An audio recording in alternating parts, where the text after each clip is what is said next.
He smiled in return, and then he proceeded to smash her in the face with a baseball bat as hard as he possibly could. Let's pause here for a second. Whoa, wait, this took a turn quick. Hold on, let me sit up. Ever since Miller had failed his class in fall, other students reported that he began slowly making dark jokes about Graeber just suddenly disappearing. These jokes slowly evolved into intentions when Miller was caught searching things on Google in regards to if students would be given an automatic pass in their class if their teacher passed away midterm. For some odd reason, a failed... Wait. Whoa. I mean, Twin, you ain't just try to do better next semester? She failed you for the whole year? Yo, how y'all boys coming, man? How y'all boys feeling? In this video, we're gonna be reacting to a talking head, nice students that snapped and killed their teachers, bro. Hey, Twin, let's get straight into it, bro. That grade incident. Willard Miller was a casual, calm, and boring, but fairly nice student. While attending a school in Fairfield, Iowa, he took a Spanish class with plans to pass and eventually study abroad in Spain. Nohema Graeber was a 66-year-old Spanish teacher who also attended Fairfield High School. She had been teaching for years with a reputation for being firm but fair. But on November 2nd, 2021, she had just posted semester grades and one of her students was failing her class. The student was Miller, and the bad grade put his academics standing at risk. With the failed class on his transcript, he would now never be able to travel abroad to Spain. Damn. Miller's mother showed up to Graeber's class to have a meeting about his academic performance. They sat for a while, shared concerns, made a couple of jokes, and then, well, that was it. The meeting went well for all three of them, and after they left, each individual went back to their home except for Graeber. While on a daily walk at Chautauqua Park, she'd bump into Miller. Although she thought the student already went home, she'd wave hi to him. He smiled in return, and then he proceeded to smash her in the face with a baseball bat as hard as he possibly could. Let's pause here for a second. Whoa, wait, this took a turn quick. Hold on, let me sit up. Ever since Miller had failed his class in fall, other students reported that he began slowly making dark jokes about Graeber just suddenly disappearing. These jokes slowly evolved into intentions when Miller was caught searching things on Google in regards to if students would be given an automatic pass in their class if their teacher passed away midterm. For some odd reason, a failed... Wait. Whoa. I mean, Twin, you ain't just try to do better next semester? She failed you for the whole year?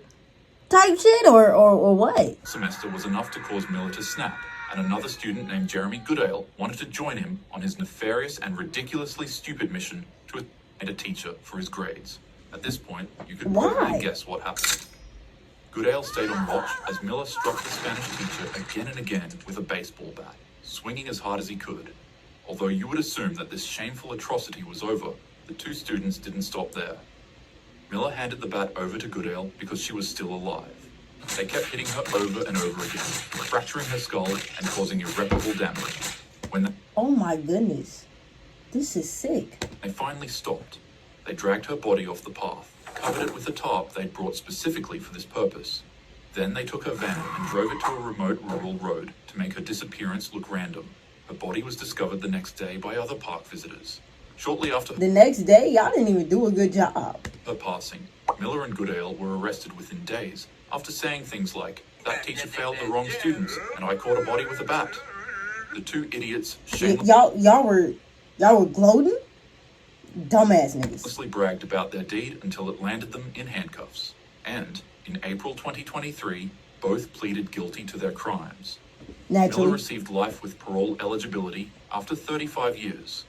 Goodale got life with parole after 25 years. Why do y'all have life with parole? Y'all shouldn't have parole. Always brings out the worst in them. The overreaction incident. Abby Zwerner was a 25-year-old first-grade teacher at Richneck Elementary School in Newport News, Virginia. January 6th started ordinarily like any other day, but one of her students, a boy who was 20 minus 14 years old, had been acting up all morning. He'd get up repeatedly, disrupt the class, and ignore instructions. The guy was having a blast, but he was out of control, so Abby kept telling him to sit down. At one point, frustrated by being told to sit down again, the fella threw his hands up in the air and yelled, "Fine." As his arms came down, he deliberately knocked the teacher's phone off her desk, shattering the screen. She had to send him to the office, and school policy required consequences for property damage. Right. So he was Naturally. suspended and went home angry. His mother was notified, but there was something the school administrators didn't know about. The family kept a loaded, pew-pew at home, and the boy knew exactly where it was. After serving the suspension, he returned to school. Security didn't thoroughly search his pockets because they seemed too small to hold anything dangerous. And besides, what possible threat could someone as small as him actually pose? He walked into Verna's classroom while she helped another student. She looked up and saw him standing there in the doorway. Suddenly, he pulled out the weapon, and before she could react, pew pew. I probably can't talk too deeply about this on YouTube, but she was struck directly in the chest. The other students screamed, and the perp dropped his weapon and quickly ran out of the class. Sverna was rushed to the hospital. She survived the attack, but the injury caused permanent damage to her spine since fragments remained permanently lodged near it. Doctors determined that it'd be too dangerous to remove without risking paralysis. Right. The little guy couldn't be charged due to his age, but his mother, Deja Taylor, was later charged and received 3 years and 9 months for felony neglect. Wow, bro, that shit is crazy. Tap to open here. That is insane. That little nigga shot his teacher. Sverna resigned from teaching after the attempt on her life. Yeah, I would have did the same publicly thing. About suffering from PTSD and being unable to return to the classroom, and later on filed a $40 million lawsuit against the school district, claiming administrators had ignored warnings from staff members about the weapon. A first-grade teacher was year-old because she told him to sit down. By a 6-year-old, bro. Wow, that's insane. The bully. Noel Estevez was a young man attending school in the Bronx in New York. Okay. For months, he had been living in absolute hell. A group of older boys had been tormenting him relentlessly. They'd call him names and shove him into lockers between classes. They would also follow him home and stand outside his building, laughing. I feel like niggas like this, y'all just so lame to me, folks. Cause ain't no way you just got this much time in your hands to harass somebody like this. Like, genuinely, you have that much time on your hands where you're just literally following motherfuckers around, harassing them? Nah. Sometimes they urinated on his front door, forcing his family to clean it up while his younger siblings watched. Noel told teachers and administrators what was happening. Still, nothing changed. And it'd be like, y'all have like, bro, nobody does nothing until post something happens. This little boy been telling administration, hey, I'm getting bullied, like these niggas is tormenting me, bro. I'm getting harassed. Nobody's doing nothing. Nobody's taking this little nigga seriously. Until then, he feels like he has no choice but to do some wild shit. And now nigga getting fucking punished and shit. But it's like, bro, y'all could have been stopped this. Y'all could have probably saved somebody's life. But nah, they ignored him, and they ignored what the fuck he was saying about how he was getting terrorized by these little niggas. You feel me? More aggressive, with the main one being Timothy Timothy Crump. Yeah. He was bigger and stronger than Noel, and genuinely enjoyed watching Noel flinch. On June 18th, 2014, Timothy and his friends surrounded Noel again.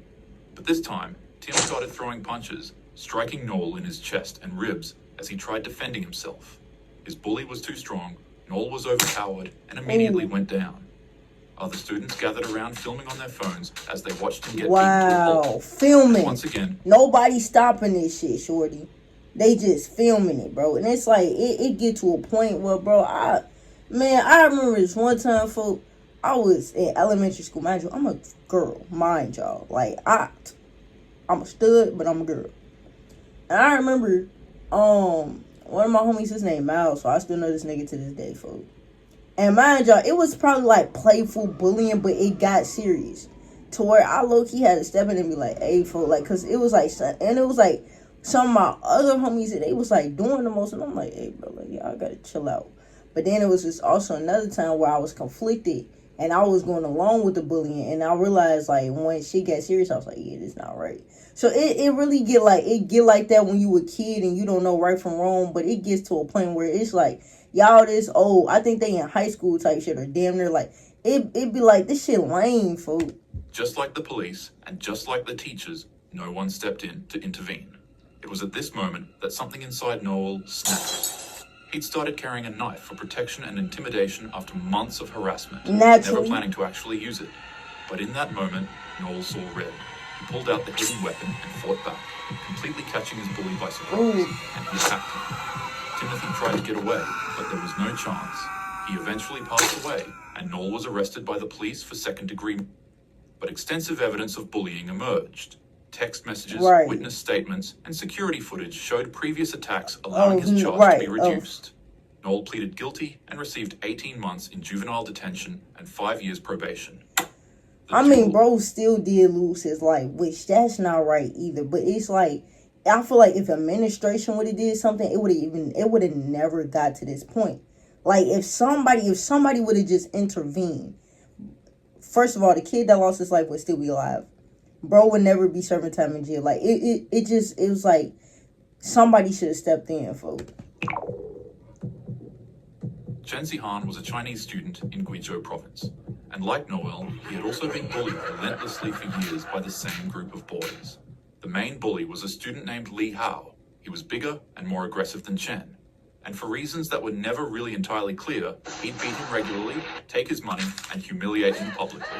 Chen tried telling his teachers about the attacks, but nonetheless, again and again, Li Hao kept seeking him out, and on April 30th, Li Hao and several gang friends cornered Chen in an alleyway near school after classes ended.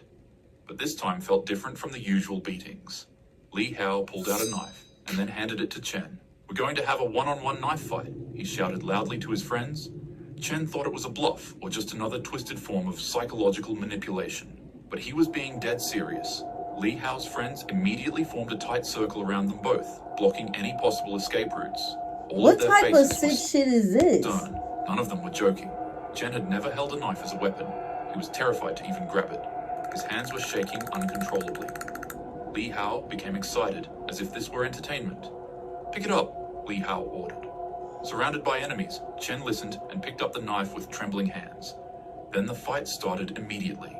Li Hao lunged forward aggressively. He was used to knife fights like these, and to him, Chen was fresh meat. Li Hao slashed and stabbed at Chen, scarring and injuring the young man. He kept slashing away at him until everything went black. Chen thought he faded out of consciousness, but in reality, the young man cracked. His survival instincts took over. He stopped thinking about what he was doing, and he just reacted on pure adrenaline and fear. To Li Hao's complete surprise, the nerd he once thought was an easy target began overpowering him. An enraged, adrenaline-pumped Chen had now pushed past Li Hao's swipes and unleashed a vicious attack on the bully with the small knife he had. In the blink of an eye, the fight was over. Chen was picked up by emergency services for his injuries, but the same couldn't be said for Li Hao. The wounds Chen left on him were so severe that he passed away before the ambulance could even arrive. In China, self-defense rarely ends successfully in the court system.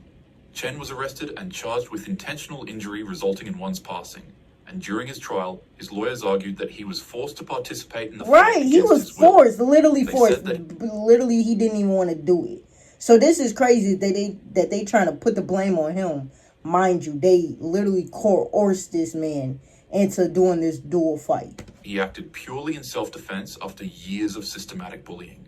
But nonetheless, Chen was sentenced to 8 years in prison. Wow. His case sparked intense national debate in China about school bullying, victim responsibility, and whether students fighting back should be held criminally liable. I know these last two stories were about students fighting other students rather than teachers, but nonetheless, I still thought they were important to include. If you're being bullied, yeah, man, I ain't even gonna lie. I think that bullying shit is weird, for like you have nothing better to do with your life that you just purposely harass somebody for what? Like you have nothing going on that bad. Like you have no hobby, no type of ambitions to be something better, that you are literally harassing somebody to the like. It just gets to a point where the shit get weird. Just be like, you need to go find you something to do, partner. You need to go find you some type of outlet, some type of something to do with yourself. Because you know what I'm saying? You got too much time on your hands. But, hey, man, if y'all did the video, bro, you already know what the fuck to do, man. Like the video, subscribe to the channel, turn on post in case y'all boys are new. I'm going to catch y'all boys in the next one. Yeah.